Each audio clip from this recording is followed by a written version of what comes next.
Bienvenida a nuestros amigos de Legal NEA.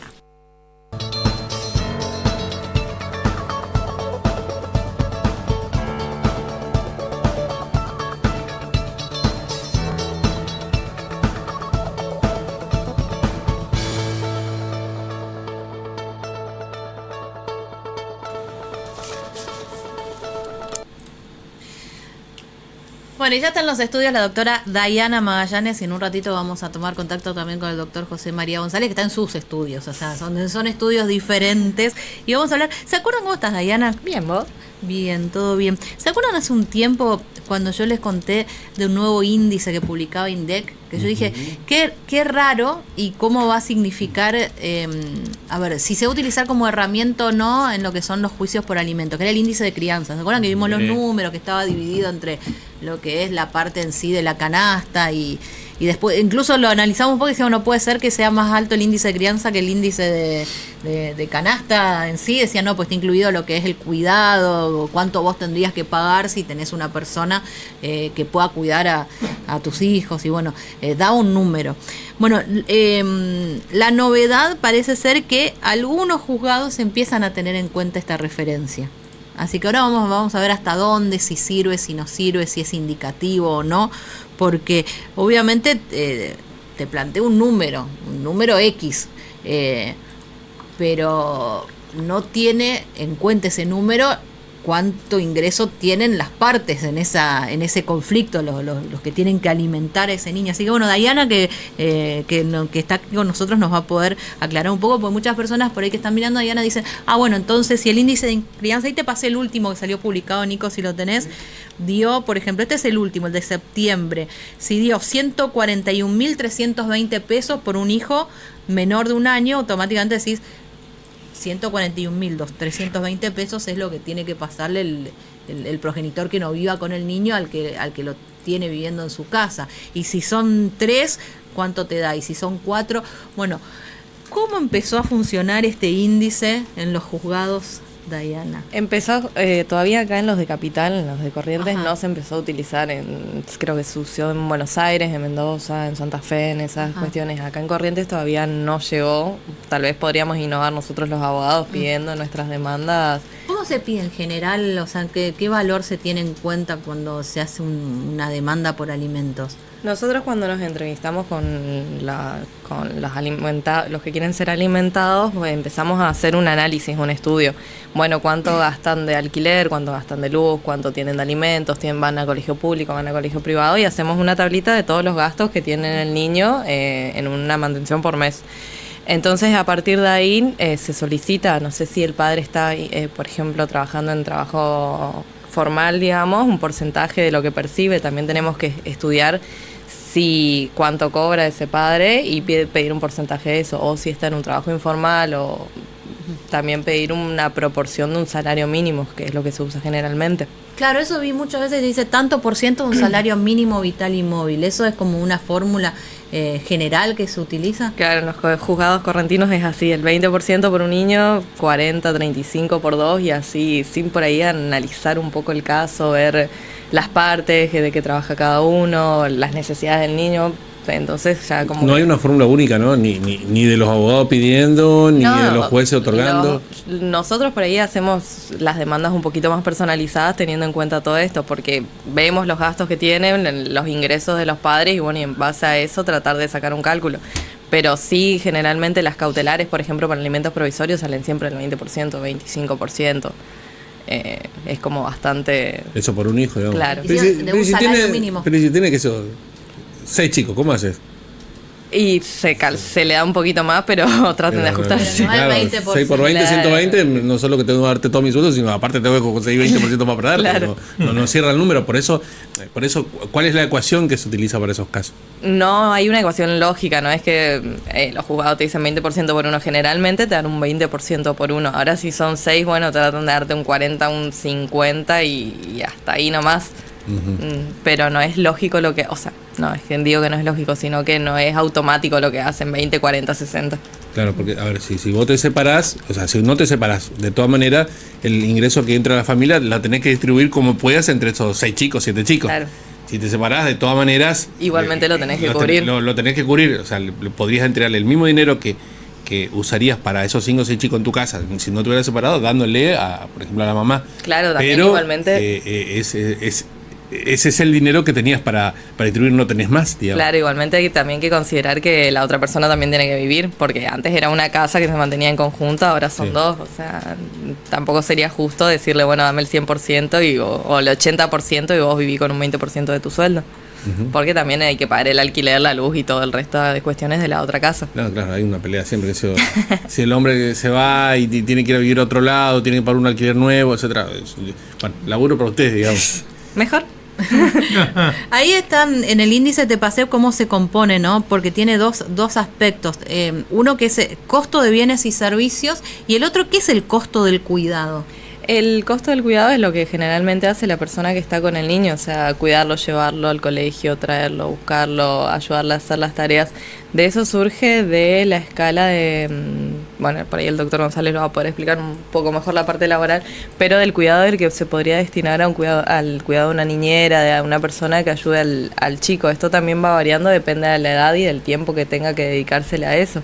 Entonces sería como si yo tuviera que contratar a un cuidador, esto es lo que tendría que pagar, entonces eso es lo que se supone aporta a la persona que lo cuida. Claro, algo así obviamente estábamos diciendo de que todo tiene un valor, por más de que se diga, bueno, lo tiene que hacer por amor, quedarse o dejar de priorizar por ahí el trabajo y el cuidado del niño, se hace por amor, no, también tiene un costo, o sea, yo estoy dejando por ahí mi carrera profesional para dedicarle 4 horas más a la tarde y eso por ahí no se ve del otro lado. ¿Crees que ayuda este índice que puede ser útil o no? Podría ser útil en el sentido de si se puede llegar a cobrar. Volvemos al mismo problema de siempre. Si no se paga, o sea, cuando empezamos a analizar esto y a estudiar y a ver los porcentajes de la cantidad de gente que no cobra una cuota alimentaria, de que tiene que estar sola, es frustrante por ahí verlo. En números, porque creo que eran más de 1 millón de lugares monoparentales que la madre únicamente se hacía cargo y por ponerle y el padre no, entonces es útil si se puede llegar a cumplir. No, si es realizable, ¿no? Claro. ¿Qué tema entre lo que debería ser y lo que se puede y lo que se quiere a veces? Está el doctor José María González también. Doctor, ¿cómo le va? Buen día. Buen día, ¿cómo están? ¿Cómo les Bien. Bueno, la misma pregunta que le hacía Dayan, estos índices, ¿no?, que aparecen como para poder tener una herramienta más, ¿son útiles? ¿Los jueces los utilizan, los consideran o es más para un dato estadístico de INDEC que otra cosa? No, yo creo que son muy buenos desde el punto de vista de que rompen el paradigma, ¿no? Esto del 20%, el 40% son paradigmas, son como fórmulas que se utilizaron siempre de manera casi automática y que no brindan una solución adecuada al caso generalmente. En una realidad que a su vez es más difícil que hace unos años, porque hay muchos más ingresos informales, hay otros tipos de trabajo, hay otras formas de pago y de percepción de las tareas laborales, y cuando eso se trata de llevarlo a una fórmula que recoja todas estas inquietudes y todas estas necesidades, claramente que nos aproximamos más a una idea de justicia. El tema también, como bien planteaba la doctora, es la realización o no de esa idea de justicia, porque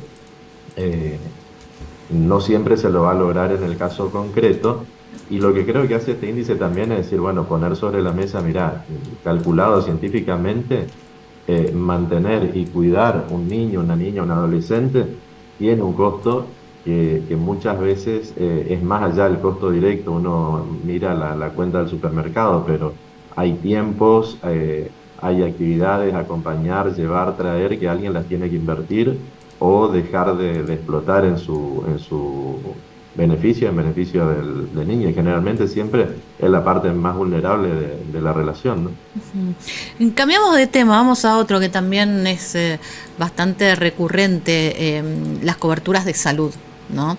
Y en este caso, ¿qué pasa con aquellas personas que tienen una cobertura de salud, que tienen algún tipo de enfermedad preexistente, como se dice, enfermedades que bueno, que uno las detecte en algún momento, pero que las tiene desde hace mucho, y que la cobertura de salud, en este caso una empresa de medicina prepaga, no te quiere cubrir porque dice que vos ya sabías que estabas enfermo cuando te afiliaste, y ahí empieza una discusión. Lo mismo a veces pasa con la cobertura por embarazo.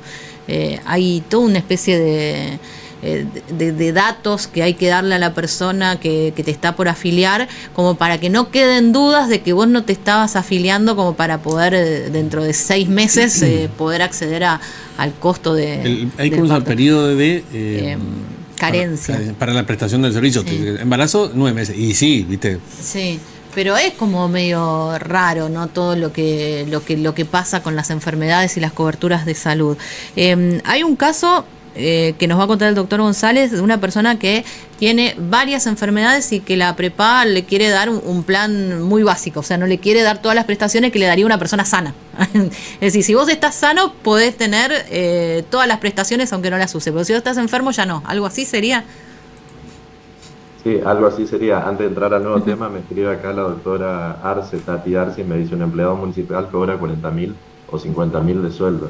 Entonces, claramente que no hay índice que pueda cumplir un empleado municipal que tiene que alimentar a su hijo, ¿no? Es parte de esta realidad que es distorsionada que estamos viviendo. Gracias a la doctora por Que está siempre tiene mirando. sus aportes para realizar, sí. La cuestión de la preexistencia tiene importancia cuando uno va a decidirse a contratar un servicio, digamos, de una prepaga, de una mutual privada, si se quiere, para que la gente lo entienda mejor, es decir, o de una obra social, mejor dicho, prepaga o privada, si se quiere, dado que en general la gente tiene la obra social que corresponde con su situación laboral, ¿no es cierto? Más allá de las posibilidades de elegir que tiene una obra social. Ahora, la cuestión de la preexistencia es un elemento que se introduce para que la obra social tenga la posibilidad de prever costos relativos a la necesidad de mayores servicios, seguramente, de una persona que viene con algún tipo de patología, como bien lo dice la palabra, preexistente. En el caso que estamos planteando, se trata de una sentencia del Juzgado Federal 1 de Corrientes, en virtud de la cual se avanza sobre la actividad comercial de la prepaga. ¿Por qué razón? Básicamente porque las prepagas, en su necesidad de ampliar la cantidad de afiliados, están haciendo desde hace un tiempo a esta parte convenios con las empresas. Entonces, le dicen, establecen condiciones contractuales, digamos, para que una empresa afilie todos sus trabajadores o promueva la afiliación de sus trabajadores a esa prepaga. En cuyo caso a veces tienen que hacer el aporte de ley, ¿sí?, el porcentaje que marca la ley, y algún aporte adicional, un esfuerzo económico mayor, que descuenta a la empresa y que lo pasa a la obra social. Bueno, en este caso, de lo que se trata es que en el marco de un contrato de ese tipo, entre una empresa y la prepaga, al advertir que uno de los empleados tiene una preexistencia, resuelve no afiliarlo exclusiva y expresamente a ese afiliado. Entonces, a ese empleado, digamos, que pretendía ser su afiliado.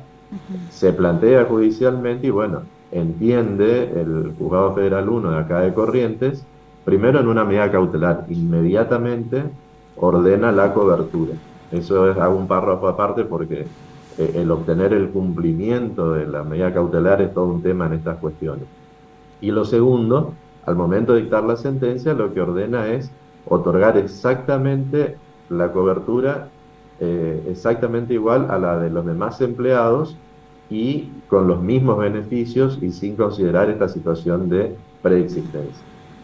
Pero esto se da en el caso, porque usted destacó que es a través de estos convenios que hacen las prepagas con las empresas, que reemplaza lo que es la obra social sindical, no sé si son todas. Exacto. Entonces, Esta situación particular se da porque se pone, digamos, esta comparación, es decir, la prepaga está actuando casi como una obra social y sí o sí lo tiene que afiliar, o en el caso de una persona que particular o individualmente vaya a afiliarse, también puede hacer valer esto. No, en el caso concreto lo que se plantea es que la prepaga está desarrollando una actividad comercial en virtud de la cual obtiene una masa de afiliados a partir del contrato con una determinada empresa que favorece la afiliación de sus empleados y que al estar encarando ese negocio no puede además tomarse la libertad de seleccionar a qué empleado sí y a qué empleado no, según el mayor costo económico que le pueda representar en la posterior atención. Si decide hacer un contrato para favorecer a todos los empleados, no puede discriminar a algunos por determinadas situaciones de salud. Esa es concretamente la cuestión. Hace un poco la sentencia un equilibrio en el sentido, tenés la posibilidad de hacer un negocio, pero cuando vos asumís el negocio, tenés que asumir también el riesgo que puede significar que algunos de los empleados te demanden más servicios que otros. ¿Por qué dijo párrafo aparte merece el tema de la cautelar? Porque la verdad que las sentencias cautelares, le recordamos a la gente, cuando el juzgado entiende que hay un peligro grave, ¿no es cierto?, de que esta persona no pueda atender su salud, aún sin haber dictado sentencia, el juzgado le ordena provisoriamente a la obra social cumplir con las prestaciones. ¿Esto qué sucede? Primero, las prepagas lo recurren, apelan esa decisión y hacen todo lo necesario para no cumplirla o para dificultar el cumplimiento. Tengamos en cuenta que las prepagas hoy se manejan ya no con el carnecito de afiliado como teníamos antes, sino con aplicaciones en los celulares. Entonces, si la prepaga a nivel de programación de la aplicación le restringe el uso, lo que le pasa a este chico es que va a la farmacia y la farmacia le dice no te cubro, o te cubro menos porcentaje, o va al médico y el médico le dice no, esto no te cubro, o tenés que pagar un plus, o tal estudio no corresponde que lo cubramos, entonces lo tenés que pagar aparte. Y en este caso estamos llegando a dar intervención a la Fiscalía para que investigue la posible comisión del delito de desobediencia judicial por parte de la obra social por la recurrente negativa y obstaculización a cubrir los servicios que se le ordenaron, ¿no? Gracias por venir. Gracias. Será hasta la semana que viene. Buen fin de. Buen fin de a todos, que pasen muy bien. 9 de la mañana, hacemos la pausa.